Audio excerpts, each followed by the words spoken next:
আসসালামু আলাইকুম, welcome back to Saida's kitchen. আজকে আমি নিয়ে এসেছি চিকেন স্যুপ।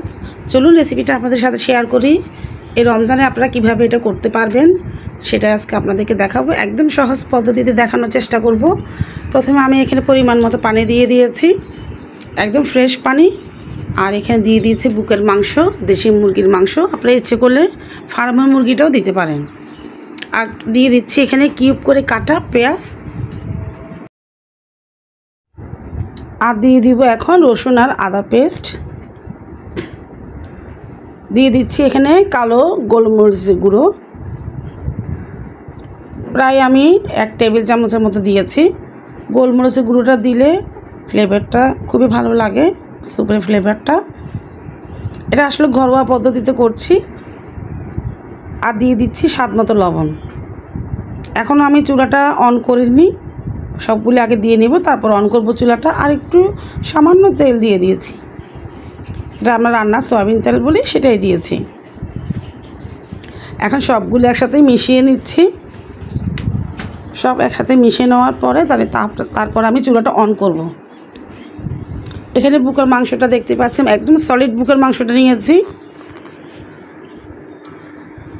চুলাটা অন করে দিয়েছি। এখন প্রায় 10 মিনিটের মতো এটা সেদ্ধ করব। এই ফাঁকে আমি স্যুপের জন্য যেটা করতে হয়, স্যুপটা যখন ঘন হবে, ঘন হওয়ার জন্য যে উপকরণটা লাগবে সেটা হচ্ছে কর্নফ্লাওয়ার। আমি কর্নফ্লাওয়ারটা নিয়েছি প্রায় 2 টেবিল চামচের মতো। আর একটু নর্মাল পানি দিয়ে কর্নফ্লাওয়ারটা গুলিয়ে নিচ্ছি। যখন আমি স্যুপটা করব তখন কর্নফ্লাওয়ারটা লাগবে, স্যুপটাকে ঘন হতে সাহায্য করবে। তাই আমি আগে এক ফাঁকে কর্নফ্লাওয়ারটা গুলিয়ে নিচ্ছি।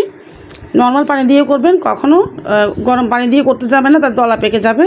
আর এখানে আমি একটা ডিম ফিটিয়ে নিয়েছি, ডিমটা দিয়ে দেবো এখানে।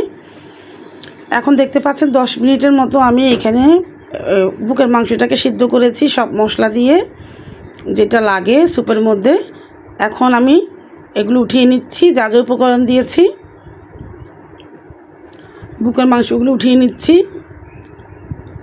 আর দিয়েছিলাম কিউব করে কাটা পেঁয়াজ আর আদা রসুন দিয়েছিলাম, ওগুলোতে পানির মধ্যে আসলে মিলিয়ে গেছে।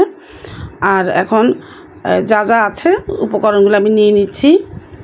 আসলে আমি স্টকটাকে রেখে দিব, এই স্টকের মধ্যেই আমি এই স্যুপটা বানাবো। সেজন্য আমি একদম ফ্রেশ পানি দিয়েছিলাম।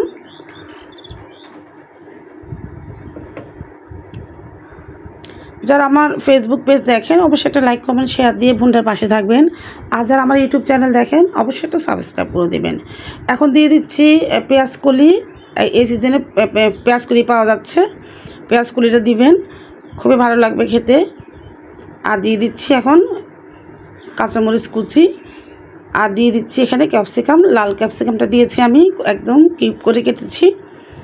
আপনি ইচ্ছে করে গাজরটাও দিতে পারেন। আর যে বুকের মাংসটা নিয়েছিলাম ওটাকে আমি একদম ঝুরঝুরে করেছি, একটা কাঁটা চামচ দিয়ে আমি এটাকে কুচি কুচি করে নিয়েছি।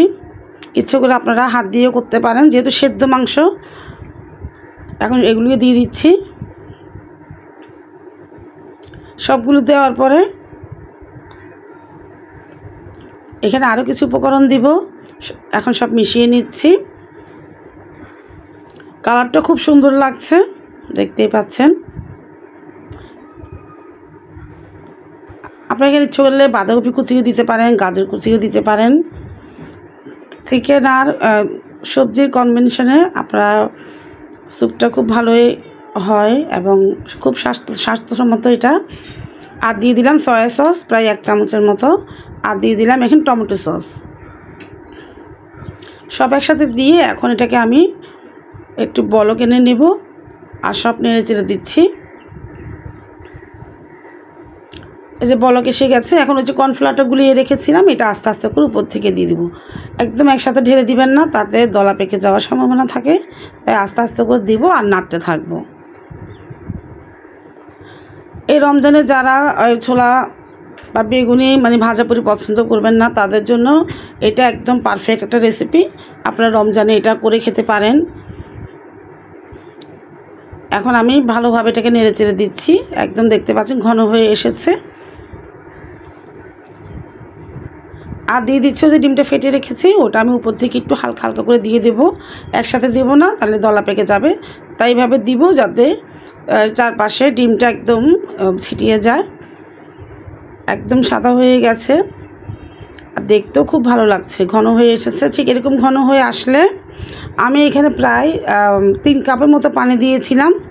এখন 3 কাপ থেকে এটা একদম নাড়াচাড়া করে বা একদম উতরানোর পরে এটা 2 কাপের মতো হয়েছে।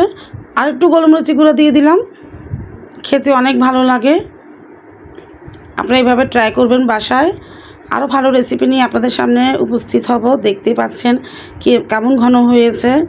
এভাবেই স্যুপটা হবে, এভাবে বাসা করে দেখবেন।